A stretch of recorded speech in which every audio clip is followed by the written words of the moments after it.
North Dakota, indicating more of an icy mix. So temperatures have warmed in the upper levels of the atmosphere, but for the most part, this system is going to be a quick mover, dropping snow anywhere from a coating to maybe 2 or 3 inches in some spots. In fact, as you can see here, we're at 3 o'clock in the afternoon on Saturday. The snow comes into places like Buffalo, Niagara Falls, down the New York State Thruway into Syracuse by the time we get towards midnight, and on into Vermont and New Hampshire. How about a little fresh powder for the ski resorts there? By the way, they're having a great ski season, that is for sure, across New England. So that's the plus side of having a very busy winter season. Here is a look at Buffalo. We've got that snow arriving sometime after lunch. You can see the snow coming down between 2 and 4 o'clock. That snow will get steadier and heavier. So even though we're not calling for a huge dumping of snow, it's still going to be enough to reduce visibility at times. So keep that in mind if you're doing any traveling along the west end of the New York State Thruway right through midnight, even into the second half of the weekend. Could be some slippery spots out there, but overall we're talking less than an inch of accumulation.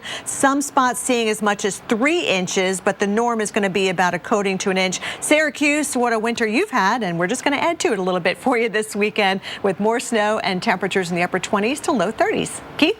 All right, thanks, Kelly. Being from Boston, I'm offended I have to talk about the Yankees, but they're making me do it. We've been talking about baseball, trying to get you thinking about spring here. Clearwater, Florida, game today, cloudy, but temperatures in the 70s between the Yankees and the Phillies. I guess that rivalry needs to heat back up by the Yankees being better. That is what needs to happen, I think. Let's take a look at the Braves and the Nationals. Another game in Florida. Temperatures right around 70 degrees, 60s to start. Wind's not a huge issue. A few showers and maybe a rumble of thunder down in Florida, but in general, relatively quiet. That's why they play the games there, obviously, this time of year. And for the rest of us, the thing that gets us thinking about spring, daylight saving time. That begins Sunday at 2 in the morning. So remember, spring forward, fall back. And if you're out late partying, you can do it at 2 a.m. Otherwise, you can do it the night before. And clock spring forward 1 hour. That ends November 1st. And Kelly, I was talking about how when you live in the Northeast particularly, or anywhere that's northern plains, it's really depressing during the winter that it gets dark so early. So this helps. You don't like it though, right? It does help, except for losing that 1 hour of sleep Sunday morning. And Monday morning, going back to school and work, they say a lot of car accidents happen because people are just